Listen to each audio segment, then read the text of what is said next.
സീസറെ നമുക്ക് തന്തൂരി ഫ്ലേവറിലൊരു ബാർബിക്യൂ ചെയ്താലോ? ഓക്കെ. തന്തൂരി ശരിക്കും ചെയ്യണം അടപ്പിൽ വെച്ചില്ല, കുഴിയുള്ള അടപ്പ്. അതെ കറക്റ്റ് ആണ്. തന്തൂരി അടപ്പ് എന്ന് പറഞ്ഞു കഴിഞ്ഞാൽ കുഴി പോലെ കുത്തി അതല്ല, നമുക്ക് നമ്മുടെ ഇതുണ്ടാ ഈ മിക്സ് ഉണ്ടാ, ഇതുണ്ടെങ്കിൽ ഈ തൈരും ഈ മിക്സും കൂടി ഈ പൊടിയും കൂടി ഇട്ട് നല്ലോണം ചിക്കനിൽ പെരട്ടി നമ്മൾ ബാർബിക്യൂ അല്ലേ, അതായത് ഗ്രില്ല് ചെയ്താൽ മതി. തന്തൂരി ഫ്ലേവറിലുള്ള അതെ നല്ലോണം പുകച്ച് നല്ല ചുട്ടെടുത്ത് കഴിഞ്ഞാലേ വളരെ എളുപ്പമായിട്ട് കിട്ടും. നമുക്കൊന്ന് ചെയ്ത് നോക്കിയാലോ? അപ്പൊ ഇത് വേറെ ഒന്നുമല്ല, ഇത് വെറുതെ ഒന്ന് മിക്സ് ചെയ്താൽ മതി. ഒന്ന് പൊട്ടിക്ക്, ഞാൻ പൊട്ടിച്ചുതരാം.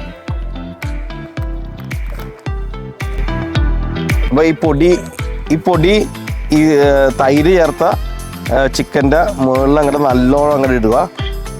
എന്നിട്ട് നല്ലോണം അങ്ങോട്ട് പെട്ടുക. ഈ മരഞ്ഞ വശമൊക്കെ ഇല്ലേ, അതിലൊക്കെ നല്ലോണം കയറുന്ന രീതിയിൽ അങ്ങോട്ട് പെട്ടുക.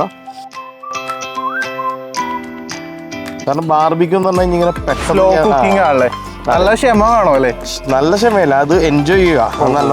നല്ലോണം സമയം എടുത്ത് നല്ല ഭക്ഷണം കഴിക്കാൻ പറ്റിയ രീതി ഹാപ്പിനെസ് ആണല്ലേ, എല്ലാവരും കൂടി ചെയ്ത് എല്ലാവരുടെ സഹായത്തോടെയൊക്കെ ചെയ്യുക എന്നുള്ളത്. പറ്റുമെങ്കിൽ തലൂസമൊക്കെ ചെയ്ത് വെച്ച് കഴിഞ്ഞാൽ ഭയങ്കര ടേസ്റ്റ് ആയിരിക്കും. അപ്പോൾ ഗസ്റ്റൊക്കെ നല്ല ഫുഡ് കൊടുക്കുക എന്നുള്ളതാണ് നമ്മളുടെ ഒരു ആഗ്രഹം. അപ്പോൾ അതിന് ഫുഡും കൊടുക്കാൻ പറ്റും അല്ലേ? പിന്നെ ഹെൽത്തിയാണ് ഓഫ്കോഴ്സ്. കാരണം എന്താ, ഇത് നല്ല നെയ്യൊക്കെ കൊളസ്ട്രോളൊക്കെ ഒഴുക്കി നല്ല പ്രോട്ടീൻ റിച്ച് ആയിട്ടുള്ള ഫുഡ്. നല്ല സ്മെല്ലും നല്ല സ്മെല്ലുമാണ്. ഇതിപ്പോൾ തന്തൂറിൻ്റെ ആണ്, അല്ലെങ്കിൽ പല ഫ്ലേവേഴ്സ് ഉണ്ട്. ഇതിപ്പോൾ നല്ല ടേസ്റ്റ് ആയിരിക്കും. പിന്നെ മാത്രമല്ല, ഞാൻ നേരത്തെ പറഞ്ഞാൽ നല്ല ആരോഗ്യകരമായിട്ടുള്ള ഫുഡ് നമുക്ക് കഴിക്കാം. Healthy food. പിന്നെ പ്രോട്ടീൻ റിച്ച് ആണ്, നല്ല കൊളസ്ട്രോൾ ഇല്ല. ഇറച്ചി മീനൊക്കെ ചുട്ട് കഴിച്ചാൽ എത്ര ടേസ്റ്റ് ഉള്ള പരിപാടി അത് വേറില്ല. ഇനി 2 മണിക്കൂർ റെസ്റ്റ് ചെയ്യാൻ വേണ്ടി 1 മണിക്കൂറെങ്കിലും മിനിമം വെക്കണം. മാക്സിമം ഒരു തലേദിവസമെങ്കിലും വെക്കേണ്ടതാണ്. നല്ലോണം മസാല ഇതെല്ലാം പിടിക്കും. കറക്റ്റ്. ഓക്കെ. അപ്പൊ അങ്ങനെയുള്ള കാര്യങ്ങളുണ്ട്. ഇനി നല്ലോണം പുകച്ചെടുക്കുക എന്നുള്ളതാണ്. അപ്പൊ ഇത്രയൊക്കെയാണ് കാര്യങ്ങൾ. സീസറെ തന്തൂർ ഇപ്പൊ നല്ല അടിപൊളിയായിട്ടുണ്ട്. ഇപ്പൊ ഏകദേശം എത്ര മണിക്കൂർ ഇന്നത്? 4 മണിക്കൂർ. 4 മണിക്കൂർ എന്നൊക്കെ പറഞ്ഞാലേ നല്ല ഉഷാറാണ്. എപ്പോഴും ബാർബിക്യൂ ചെയ്യുമ്പോൾ ഒരു കാര്യം ശ്രദ്ധിക്കേണ്ടത്, തലേദിവസം വെക്കണമല്ല.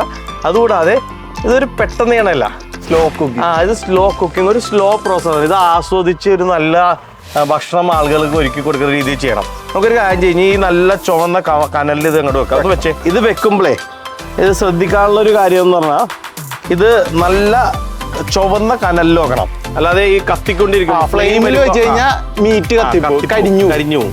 അപ്പൊ ഇത് നല്ല കനലിൽ വളരെ പതുക്കെ എടുക്കുക എന്നുള്ളതാണ്. ഇപ്പൊ ഇത് തന്തൂരി മിക്സ് ആണ്.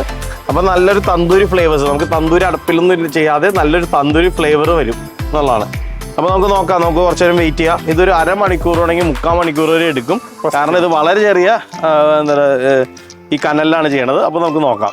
വെയിറ്റ് ചെയ്യാം. ഓക്കെ സീസറെ, ഇപ്പൊ തന്തൂരി ഫ്ലേവേർഡ് സാധനം റെഡിയാണ്. ഇനി നമുക്കൊരു പീസ് എടുത്ത് നോക്കാം. ഒന്ന് പീസ് എടുത്തേ. ഇനി നമുക്കൊന്ന് ടേസ്റ്റ് ചെയ്ത് നോക്കാം. ഓക്കെ, നാരങ്ങ ഒന്ന് പിഴി എന്നിട്ടൊന്ന് ടേസ്റ്റ് ചെയ്ത് നോക്ക്. ഞാൻ പറഞ്ഞ പോലെ തന്തൂരി ഫ്ലേവർ ഒക്കെ ഉണ്ടാകും. നോക്കി ഒന്ന് കഴിച്ചു നോക്കി, എങ്ങനെയുണ്ട്?